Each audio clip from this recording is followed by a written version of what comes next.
九鼎是镇国神器，是古代至宝，是王权不可动摇的终极象征。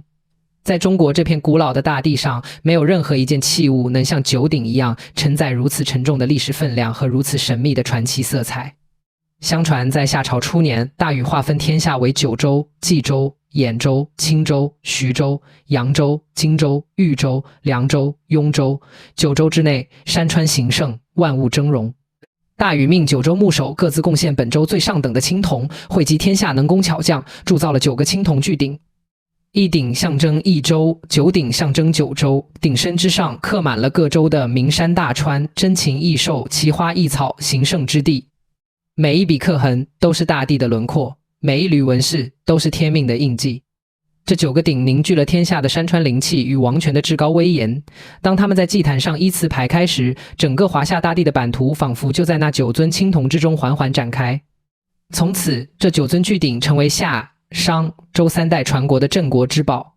他们见证了王朝的更迭，目睹了天命的流转，历经了2000余年的风雨沧桑。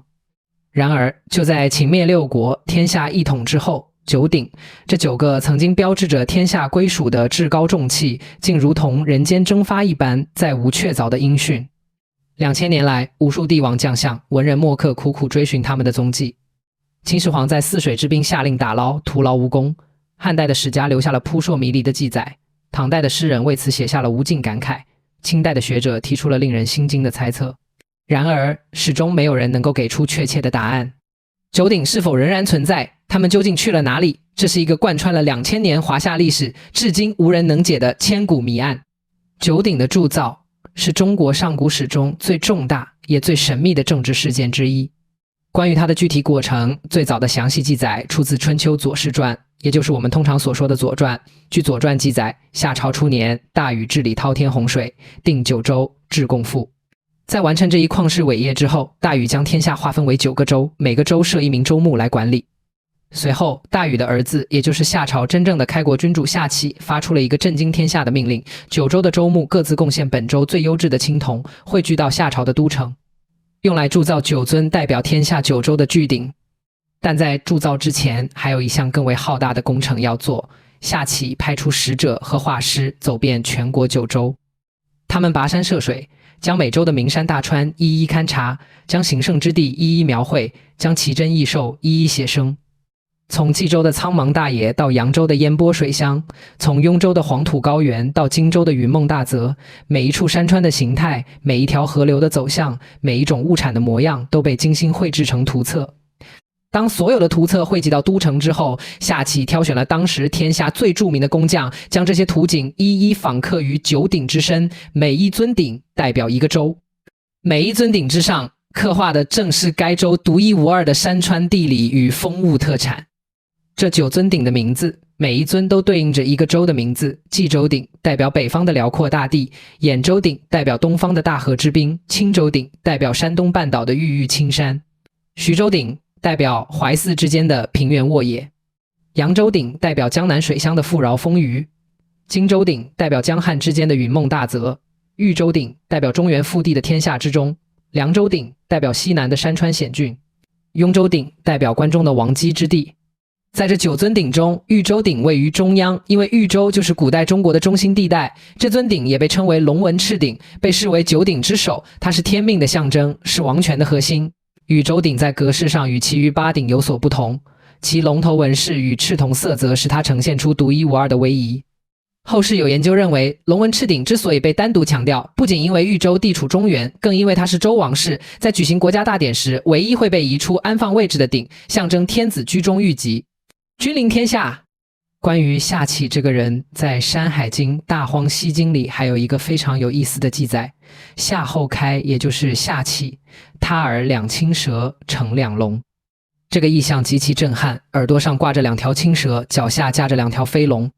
夏启这位中国历史上第一个世袭制王朝的开国之君，本身就是一个半人半神的存在，由他来主导铸造9鼎。这9尊鼎从一出生就带有强烈的神性。我们可以想象一下，那是怎样一个场面。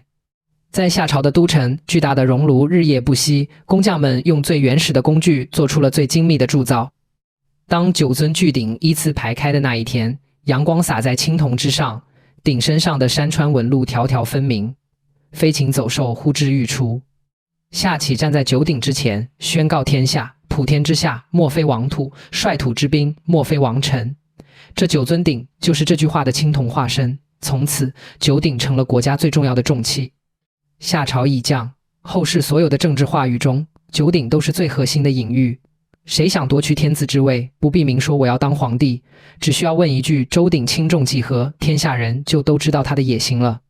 定鼎中原成为建立政权的代名词，问鼎天下成为争夺皇权的同义语，鼎革成为改朝换代的代称。鼎这个字从九鼎开始就被刻进了中华文明的政治基因之中。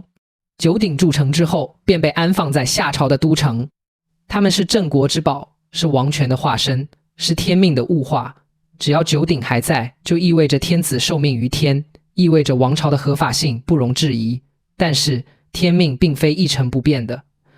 左传宣公3年记载了春秋时期最有名的一段对话。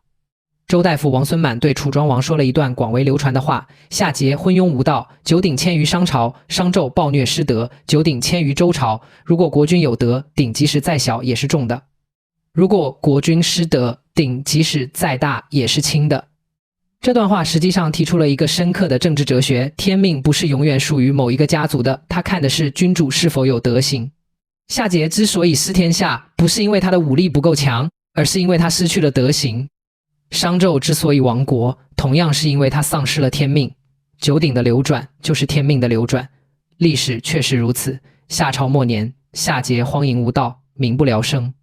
成汤起兵伐桀，灭夏之后，第一件事就是将九鼎迁至商朝的都城伯益，盘庚定都于殷，也就是今天的安阳殷区之后，九鼎也随之迁移。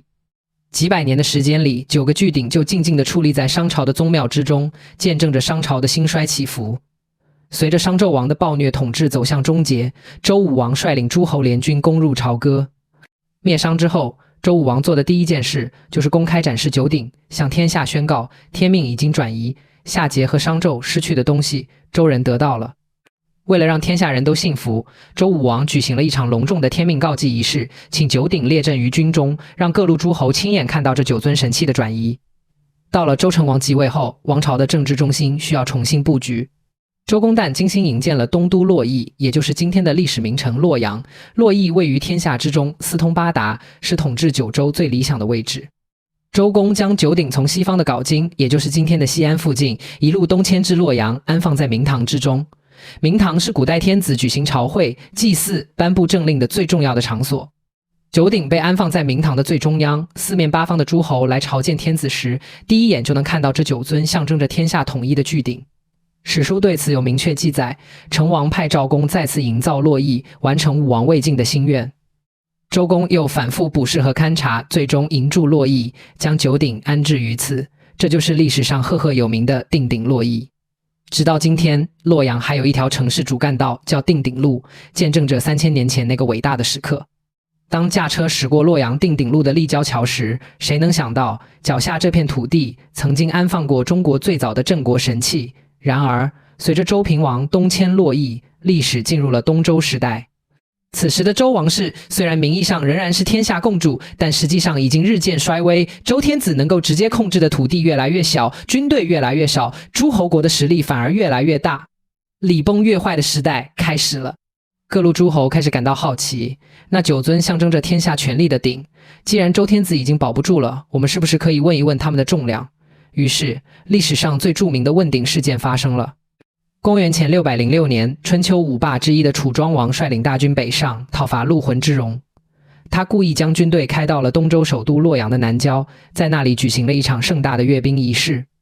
将士们铠甲鲜明，战马嘶鸣，戈戟闪闪发光，这是一场赤裸裸的武力示威。新即位的周定王闻讯后忐忑不安，派了周朝最有辩才的大臣王孙满前去慰劳楚军。楚庄王见到王孙满，劈头就问了一个石破天惊的问题：听说周天子的太庙里有9尊大鼎，我想问一问，这些鼎有多大，有多重？这话说得很客气，但所有人都听得出来，言外之意是，你们周天子还能不能做天下，有没有让出天命的打算？楚庄王甚至进一步说，不就是9鼎吗？我们楚国拆下兵器的钩尖，就足够铸9鼎了。这句话可谓霸气外露，但王孙满没有被他吓住，他正色答道：一国之君应当以德服人，而不是以武力争夺。夏桀失德，鼎迁于商；商纣失德，鼎迁于周。现在周朝虽然衰微，但天命还在，九鼎的重量不是你应该问的。据《左传》记载，他当时的话更为精准：周德虽衰，天命未改，鼎之轻重，未可问也。王孙满还进一步阐释了在德不在鼎的核心政治理念，治理天下的关键在于德行，而不是器物的尺寸和重量。夏朝和商朝正是因为君主失德而失去了九鼎，周朝虽然已经不是鼎盛时期，但只要天子没有犯下像桀纣那样的大错，天命就不会改变。这番话堪称中国古代政治哲学的巅峰对话之一。楚庄王虽然嘴上不服，但他心里清楚，当时问鼎中原的时机还不成熟。他带领大军撤离了洛阳，但这一历史性的问鼎事件从此开启了一个全新的政治词汇——问鼎中原。此后，楚灵王也曾动过问鼎的心思，但因国内突然发生叛乱而未能付诸行动。战国时期，诸侯争霸更加激烈。秦惠文王，也就是车裂商鞅那位，采纳了张仪的连横策略，曾经计划夺取九鼎来号令天下诸侯。楚顷襄王和齐国的齐王也都对九鼎虎视眈眈。周赧王在位59年，是东周在位时间最长的君主之一。他周旋于各大国之间，今天联楚抗秦，明天联秦抗楚，后天又联合魏国和韩国，用尽了一切外交手段，让各大国互相牵制，才勉强保住了九鼎不失。周赧王的智慧令人叹服，但周王室的衰落已经是不可逆转的大事。然而，最惨烈的一幕发生在公元前307年。这一年，年轻气盛的秦武王秦惠文王的儿子率军攻占了韩国重镇宜阳，打开了通往周王室的大道，大军直抵洛阳。秦武王这个人，史书上说他天生神力，勇武过人，生平最大的爱好就是和手下的力士们比赛角力举重。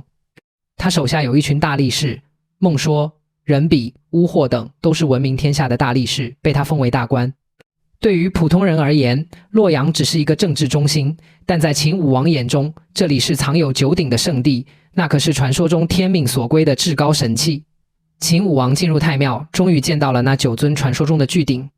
他被深深震撼了，尤其是那尊龙纹赤鼎，九鼎之首刻着游龙盘绕，赤铜光芒流转，似乎有一股不可抗拒的魔力。秦武王对身边的孟说说：“咱们比试比试，看谁能把这尊鼎举起来。”孟说连连摆手说：“大王不可，臣万万不敢，这尊鼎太重了，恐怕有千钧之重。自古以来没有凡人能举得起来。”但秦武王哪里听得进去？他脱下王袍，扎紧腰带，大步走到鼎前，屏住呼吸，使出平生之力，大喝一声，竟然将龙纹赤鼎抬离了地面半尺有余，在场的人全都惊呆了。但就在秦武王试图迈步向前，以显示自己还能走路时，他的力气用尽了，手一滑，巨鼎从半空中轰然坠落，不偏不倚，重重砸在了他的右腿上，胫骨当场折断，骨头刺穿皮肉，血流如注。实载绝病，就是腿骨完全断了。秦武王虽经过紧急救治，但伤势过重，流血不止，挨到半夜，年仅23岁的秦武王气绝身亡。这尊夺走秦武王性命的龙纹赤鼎，就是那尊玉州鼎。九鼎的正中，天下之中，天命之所中，一尊鼎压死了一位不可一世的帝王。一位意气风发的年轻君王，在23岁的黄金年华，为了抬起这尊象征着权力极限的九鼎之首，付出了生命的代价。从此，九鼎染上了一层鲜血的色彩。后世读史的人，每当看到秦武王举鼎这一段，无不感慨：天命真的可以这样去试探吗？九鼎真的是凡人能够轻易染指的吗？秦武王死后，谥号为武。武这个字对一位国君来说是极高的评价，但史官们的记录中也带着一种说不出的讽刺。武力是可以让人征服城池，但面对天命的象征。九鼎，青铜比武王的命更硬。公元前256年，秦昭襄王秦武王的弟弟派兵攻破西周，周赧王入秦投降，不久去世，周朝的社稷就此终结。秦昭襄王做了一件所有秦王都想做但都没做成的事，将九鼎从洛阳迁往秦国都城咸阳。就在这一刻起，九鼎的线索变得扑朔迷离，关于他们的下落，历史留下了至少4种截然不同的说法，每一种都有一定的依据，但没有一种能得到确切的证实。第一种说法，沉没似水，这是流传最广也最为传奇的说法。据《史记》和北魏郦道元水经注记载，秦昭襄王攻破周王室后，命人将酒鼎从洛阳起运，用牛车和舟船沿着水路向咸阳进发。在途经彭城，也就是今天的江苏徐州泗水时，意外发生了。当船队行驶到泗水中段时，不知是绳索断裂还是船体倾覆，其中一尊巨鼎，据说就是那尊最为沉重的玉州鼎，也就是龙纹赤鼎，沉入了泗水之中，从此不见踪影。秦国最后只得到了8尊鼎继续运往咸阳，但对外仍然宣称拥有9鼎。这个记载流传到了秦始皇时代。秦始皇统一6国之后，对9鼎缺一这件事耿耿于怀。9缺1即使不是实质性的损失，也是一种无法弥补的缺憾，因为天命的数字是不容残缺的。相传秦始皇第5次东巡时，专程来到彭城的泗水之滨，他派了数千名潜水员下水寻找鼎沉没的位置。史料记载是1000人每水求之，阵仗极大。水性极好的水工潜入水中，一寸一寸地摸索河床。泗水河宽水深，泥沙堆积千年，在浑浊的河水中寻找一尊2-3千年前的青铜鼎，无异于大海捞针。但这还不是最戏剧性的结局。有一个更加流行的民间传说版本，被反复刻画在汉代的画像石上。经过千辛万苦，潜水员们终于找到了沉鼎的位置，用粗大的绳索牢牢拴住鼎身。岸上的士兵和百姓们一起拉拽绳索，鼎缓缓向上升起。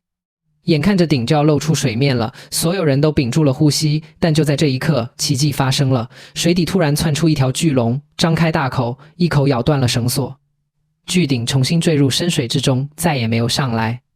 秦始皇的泗水捞鼎以失败告终。这个场景在汉代的画像石上被反复刻画，今天有大量的考古实物出土。最著名的泗水捞鼎画像石来自山东嘉祥武士祠。1990年，山东邹城郭里高里村也出土了一件非常完整的东汉晚期画像石，画面长2.1米，宽0.9米。中央是一座拱桥，横跨泗水两岸。桥上的人们分列两边，正在拼命拉绳索。桥下的河水之中，一尊巨鼎已经被绳索套住，鼎盖上方有一只龙头正张口咬断绳索。围观的人们露出惊恐和慌乱的表情。整个画面凝固在那一瞬间，仿佛定格了秦始皇的绝望。值得注意的是，有学者对这段历史提出了深刻的怀疑。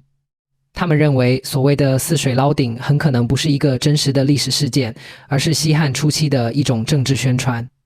理由有3：第一，泗水是沛公刘邦的家乡水系，秦始皇捞鼎失败，而刘邦恰恰是泗水亭长出身的龙，编出巨龙咬断绳索的故事，就是为了暗示鼎是天命，不能让秦朝得到，因为秦朝没有天命。真正的天命属于汉朝开国皇帝刘邦。第二，同一时间的正史史书中，并没有秦始皇在泗水打捞9鼎的记录，这件事更多出现在后来的水经注和民间流传的故事中，而且汉代人最热衷于雕刻这个题材，似乎刻意要让捞鼎失败深入人心。第三，如果9鼎真的在彭城附近沉没，为什么战国末年和秦汉之际的各类文献对这件事讳莫如深？记载9鼎沉泗水最清楚的是水经注，成书于距今约1500年前的北魏，距离事件发生已经过去了600-700年。在如此长的时间跨度和地理跨度上，民间传说的流变和添油加醋是非常容易的事。所以泗水捞鼎的传说既是汉代人对丢失国宝的一种合理化解释，也是汉朝政权构建自身合法性的一部分。但无论它是传说还是史实，这个版本的故事已经在中国人的集体记忆中扎下了根，成为9鼎传说中最鲜活的部分。第二种说法，陪葬入秦始皇陵，这个推测看起来既大胆又合情合理。提出它的前者们认为9鼎根本没有在泗水丢失，而是落入了秦始皇的手中，并且在秦始皇生前被他秘密带入了骊山陵墓。支持这种观点的理由也非常有力。从历史记载来看，秦灭周之后，关于9鼎的记载明明还有流传，秦昭襄王迁鼎入秦，秦国获得了9鼎，随后秦始皇统一天下，以传国玉玺和9鼎作为镇国之宝。但是当秦始皇死后，无论是秦二世还是最后向刘邦投降的子婴，都没有留下任何关于9鼎处置的记录。更奇怪的是，西汉官方编修的史书中再也没有提到过9鼎的下落。如果9鼎真的在咸阳，为什么刘邦不拿？为什么项羽不要？为什么司马迁不写？项羽进入咸阳后烧了阿房宫，掳走了大量秦宫的珍宝，但没有一件记载提到9鼎。要知道，9鼎可是比所有珍宝加起来都更值钱的圣物。项羽就算不认识别的宝物，难道会不认得9鼎？那唯一的合理解释就是九鼎从来没有在咸阳的宫殿里出现过，他们被秦始皇封入了自己的陵墓。好大喜功的秦始皇对自己的一切都珍爱备至，修万里长城，筑阿房宫，建骊山陵，每一项都是前无古人后无来者的工程。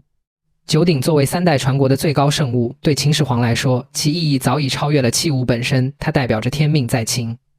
秦始皇将九鼎带入陵墓，就是希望秦朝世代为天下主宰，传之万世，而九鼎在地下守卫着他的长眠。如果这个理论成立，那么九鼎至今还在秦始皇陵的地宫之中，静静地陪伴着2000多年前那位千古一帝。秦始皇陵至今没有被完全发掘，关于地宫内部的记载十分有限，但根据汉武帝时期司马迁史记的记述，始皇陵以水营为百川江河大海，上具天文，下具地理，整个地宫就是一个缩小版的世界。九鼎如果安放在那样的场景之中，一定处于最核心的位置，鼎列于中央，如同他们在明堂中的摆放方式一样，在数千吨水银的蒸腾中，以液态金属的河流环绕，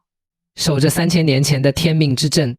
这不仅是学界的推测，也是许多考古工作者希望推进秦始皇陵考古发掘的重要动机之一。如果真的能找到九鼎，那将是21世纪最伟大的考古发现，没有之一。第三种说法，被周王室销毁铸钱。到了清代，学者王先谦在《汉书补注焦祀志》中提出了一个更为大胆也更为残酷的猜测。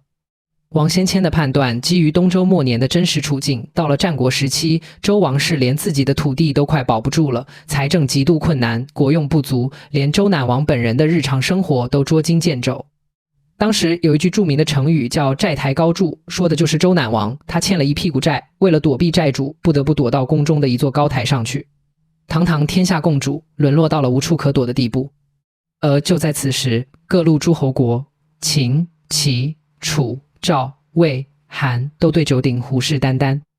周王室不但没有保护九鼎的军队，甚至连九鼎本身都成了催命符，谁拥有九鼎，谁就会引来最强大的诸侯的军事觊觎。王先谦猜测，周王室在这种情况下做了一个极其惊人，同时也是极其不得已的决定，主动将九鼎销毁，融化后铸成铜钱，用以缓解财政压力，填补国库亏空。销毁之后，对外则编造了九鼎不知去向的说法，甚至散播了其中一鼎飞入泗水的假新闻，好让各国诸侯望而却步。既然鼎都没了，也就没有必要派兵来抢了。王先谦的这个假说虽然听起来有一定逻辑，但它有2个致命的问题。第一，没有任何史料可以证实这个说法，王先谦自己也承认这一点，他说这只是推测。第二，九鼎对于周王室来说，不仅仅是一堆青铜，更是周朝立国的合法性来源。周王室虽然衰微，但如果连自己赖以维持正统地位的九鼎都亲手销毁了，那周朝还凭什么称为周朝？别说其他诸侯不服，周王室自己的官员和百姓都会质疑，连天命象征都融了，还有资格继续做天下的共主吗？所以尽管这个假说被讨论了200-300年，但它始终没有被大多数历史学者所采信。第4种说法全部遗失在运往咸阳的路上，这是一个在近年的网络上和部分研究中被重新严肃关注的说法，它比泗水沉鼎走得更远。那些持这种观点的研究者提出，秦昭襄王在将九鼎从洛阳运往咸阳的途中，遭遇的并非一鼎坠河的轻微事故，而是一场大规模的、不可控制的灾难，九只鼎全部在途中丢失了。为什么会有这种推断？最核心的证据来自秦朝灭亡后的一系列信息空白。公元前207年，秦王子婴素车白马，系颈遗祖，向刘邦投降。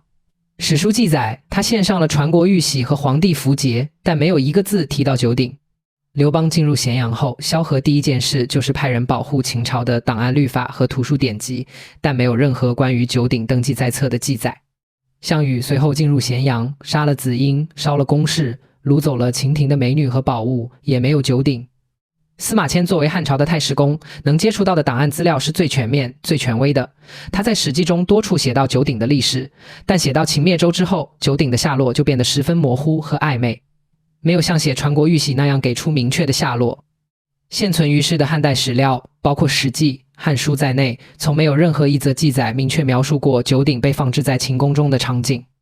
九鼎这样的庞然大物，9尊巨大的青铜鼎，每一个都有数百甚至上千斤。如果他们真的在咸阳，绝对会被提及，绝对会被记录，绝对会有人看到，但没有。所以，唯一的可能就是他们从来没有抵达过咸阳。秦昭襄王的运鼎工程从一开始就注定是一场悲剧，或许打头的船在泗水翻了，或许车队在山路上遇上了泥石流，又或许是当地的什么人动了手脚。真相早已淹没在2000年的迷雾之中。不管具体原因是什么，结果是九鼎全部在从洛阳到咸阳的路上消失了，秦国得到的只是道听途说，而不是青铜实物。九鼎虽然失踪了，但历朝历代的天子们从未停止过对这个传说之物的向往，重新铸造九鼎被认为是确立天命、延续正统性的重要手段。公元697年，也就是武则天称帝的第7年，他在东都洛阳下令重铸九鼎。据《资治通鉴》记载，这一次铸造动用了极为庞大的人力物力，共用铜560700余斤，相当于今天的300多吨。这个数字如果属实，那可是一个极其惊人的工程规模。九鼎铸成后，被安放在洛阳的通天宫，也就是明堂之内。武则天亲自为这9尊新鼎一一命名，神都鼎以洛阳城命名，武清鼎以武家的郡望命名，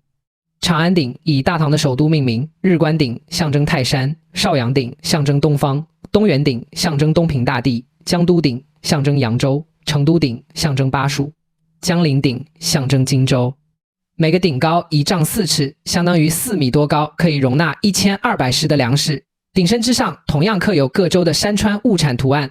武则天甚至亲自为此写了一首《夜鼎歌》，字里行间充满了自信和志得意满。武则天原本还想用黄金涂饰这些巨鼎，被大臣们劝阻。大臣们对她说，九鼎之所以贵重，是因为它代表了天命的质朴和厚重，镀金反而会显得轻浮。武则天虽然好大喜功，但在这个问题上，她还是接受了大臣的劝谏。然而，这9尊武则天重铸的鼎，最终也和夏禹时代的原版九鼎一样，不知所踪。关于他们是如何消失的，史籍同样没有详细的记录。他们可能是在唐末5代的战乱中被损毁，也可能被后世的君王熔铸做了别的器物。总之，他们也消失了。似乎从古到今，所有试图复制九鼎的尝试，最终断为以失踪告终，这本身就成了一个效应。公元1105年，也就是宋徽宗崇宁4年，这位以艺术品为著称的北宋皇帝在汴京（今天的开封）再次下令重铸九鼎。宋徽宗对九鼎倾注了极高的热情，用金甚厚，这次是真的在青铜表面镀上了黄金。他还命令取来九州的泥土和水，安放在鼎内，以象征九州归于一鼎。宋徽宗甚至为九鼎修建了专门的安放场所——九成宫，并亲自率领百官举行祭祀仪式。在风雅帝王眼中，九鼎不仅仅是权力的象征，更是艺术、礼乐和道统的极致。然而，金兵南下，靖康之变，北宋灭亡，汴京城被洗劫一空，徽钦二帝被掳北上，宋徽宗版的九鼎也在这国破家亡的劫难中消失得无影无踪。到了近代，依然有人试图重铸九鼎。1943年，抗战期间，国民政府在重庆为了鼓舞抗战士气，也为了彰显国民政府的正统性，国民党中央组织部下属的几个党部曾经策划铸造九鼎。据档案记载，这个计划甚至已经进入实物设计阶段，但最终还是流产了。这其中既有国内舆论的非议，也有经费不足的窘迫。战火纷飞的年代，国难当头，铸鼎实在是过于奢侈和过分自信了。一而再再而三的重铸九鼎，说明了一个核心的问题：不管九鼎是否真实存在过，它已经作为一个政治符号和文明象征，深深地烙印在中华民族的文化基因之中。每一个统治者都希望能像大禹一样定鼎天下，每一个王朝都希望借用九鼎的光环来证明自己的正统地位。当我们将各种版本的夏洛假说梳理完毕之后，还有一个更根本的问题摆在我们面前：2000年来的讨论会不会从一开始就走错了方向？九鼎真的存在过吗？一部分学者坚信九鼎确实存在，他们的依据主要是传世文献、左传、史记、汉书等正史中关于九鼎的记载清清楚楚。铸鼎、定鼎、迁鼎、问鼎、举鼎、王鼎、询鼎，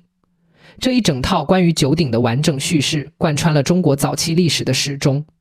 如果九鼎从来没有存在过，那这么多典籍岂不是在集体说谎？左传宣公3年的那段关于在德不在鼎的对话，被誉为左氏文章的巅峰之作之一。它的历史背景是当时已经流传了500-600年的九鼎传说。楚庄王之所以能够问鼎，是因为朝野上下都知道洛阳明堂里有9尊大鼎。到了楚庄王的时候，他们依然真实地矗立在周王室的大庙里，楚国使者都能看到，还能摸到鼎的三足，以至于《战国策》里留下了三足鼎立的说法。然而，另一部分学者提出了尖锐的质疑，考古发现表明，夏代早期的生产力水平根本无力铸造如此巨大的青铜器。目前，中国发现了最早的青铜鼎，是二里头遗址出土的网格纹铜鼎。二里头被学界普遍认为就是夏朝中晚期都城真巡，但这个鼎只有很小的体量，通高不过20厘米左右，与传说中大如车盖、容纳千石的九鼎完全不是一个量级。